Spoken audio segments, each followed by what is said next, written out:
Hello everyone, Meteorologist Shane Smith here for a special edition of the video blog here on yourlondonkyweather.blogspot.com, talking about the potential for some severe weather tomorrow in portions of southeastern Kentucky. Now if you've been paying any attention to the weather the last couple of days, you know there's been some big time severe weather going on across the plains, and it's eventually going to start moving our way.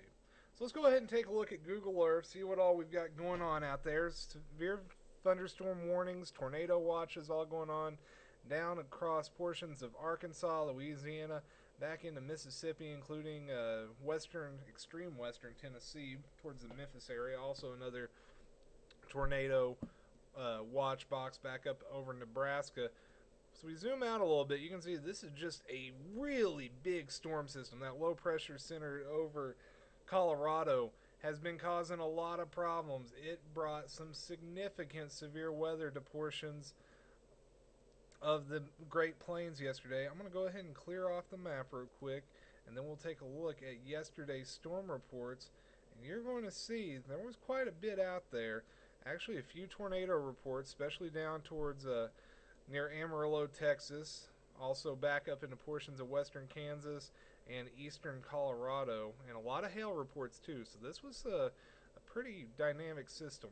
So let's talk about what we can expect. The Storm Prediction Center has placed us under a slight risk for severe weather tomorrow. You can see it here. We're highlighting that green area. I'm going to really bring the map in on Kentucky. You can see just off to our west, my friends out in Bowling Green, you're under a moderate risk for severe weather.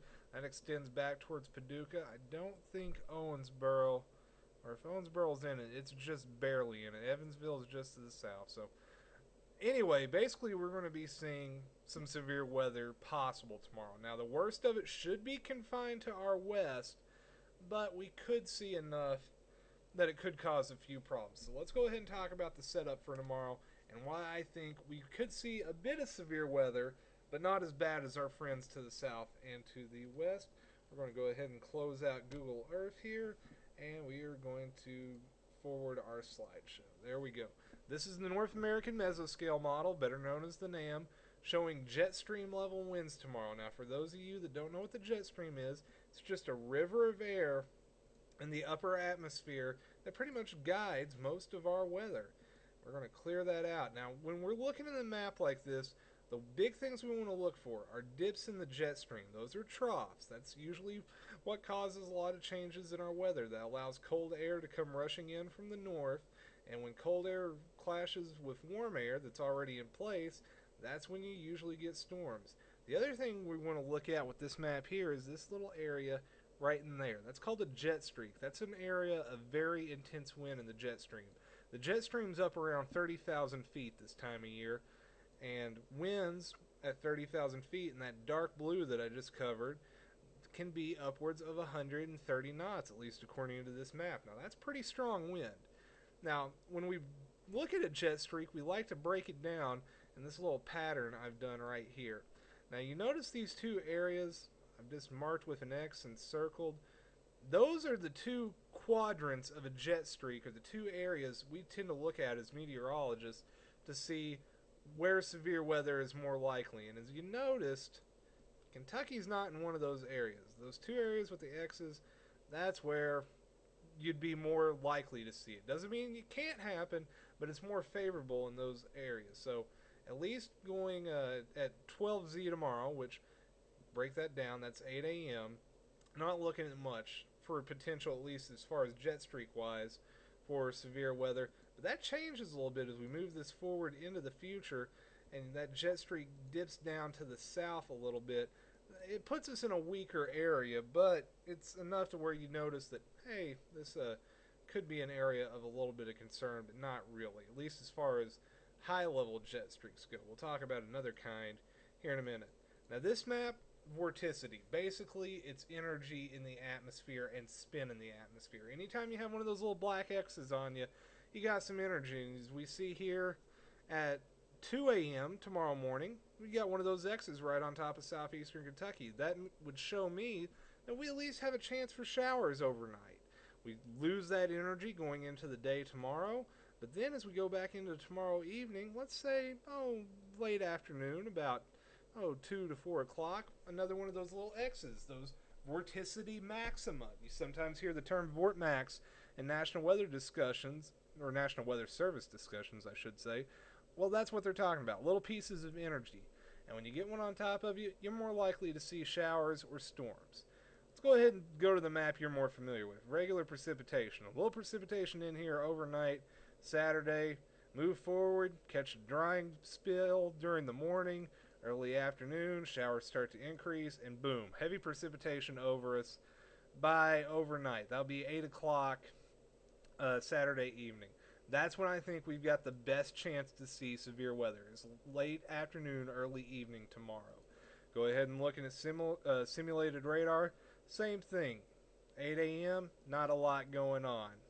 Going forward to the future, 2 p.m., few showers breaking out. The heaviest of the stuff is in here by 8 p.m. We go on forward to 2 a.m. Sunday morning. Most of it's out, just a few light and scattered showers. Now this little thing we're looking at right now is called convectively available potential energy, or CAPE. Now I know that sounds like a big term, but I'm going to break it down for you. It's the amount of energy available for storms to develop. That blue area represents about 1,000 kilojoules of CAPE. Now that's not great for severe thunderstorm development. You'd want to see something 1,500 plus, like that light blue and higher. So we're not in that light blue in southeastern Kentucky. We're in that darker blue. So there will be energy, but not as much back to our friends as in the west as they're going to have. Now this is, once again, looking at winds, but this is about 5,000 feet off the surface. Now once again, I'm going to do this little dissection of a jet streak. This one, with these lower level winds, we are in an area favorable for development for at least severe weather at the lower levels. Go ahead and flash forward another 6 hours. This is at 18Z Saturday, which would be 2 o'clock. Go ahead and move that on forward. There we go. Boom. Look right on top of Kentucky. We've got this dark red right over southeastern Kentucky. That's 60 knot winds at about 5,000 feet. And that's also, breaking down that jet streak, that one area that we like to watch for severe weather development. So at the lower levels, the winds could sustain severe weather. So what's my take on this whole situation? Well, we've definitely got the potential for some severe weather tomorrow. Is it going to be as bad as what the people out to the southwest are going to see? No. What I'm suspecting we'll see is some scattered severe thunderstorms, damaging winds, 60, 65, 70 mile per hour wind gusts possible. Some hail will be possible, intense lightning, and isolated tornadoes. I think the majority of the severe weather stays well off to our west, back into portions of western Kentucky. We'll go ahead and bring Google Earth back up, and I'll do a little doodling. I think if you're pretty much in eastern Kentucky, say, east of Interstate 75. Let me see if I can get my little telestrator to work here. Not wanting to work. Alright, anyway, telestrator's not really wanting to work right now, so we'll just leave it out. If you're in eastern Kentucky, east of Interstate 75, you're probably going to see a little bit of severe weather, but nothing too major. From Interstate 75 to 65, pretty good shot of seeing some severe weather, a few tornadoes possible. Best chance of severe weather west of Interstate 65, back over towards Paducah. So that's my breakdown of the storm. Hope you found that a bit informative, and at least you have my opinion as to what's going to happen tomorrow. I'll go live tomorrow here on the blog via Ustream if anything breaks out. So be sure to check back in tomorrow. And this has been another video blog here on YourLondonKentuckyWeather.blogspot.com.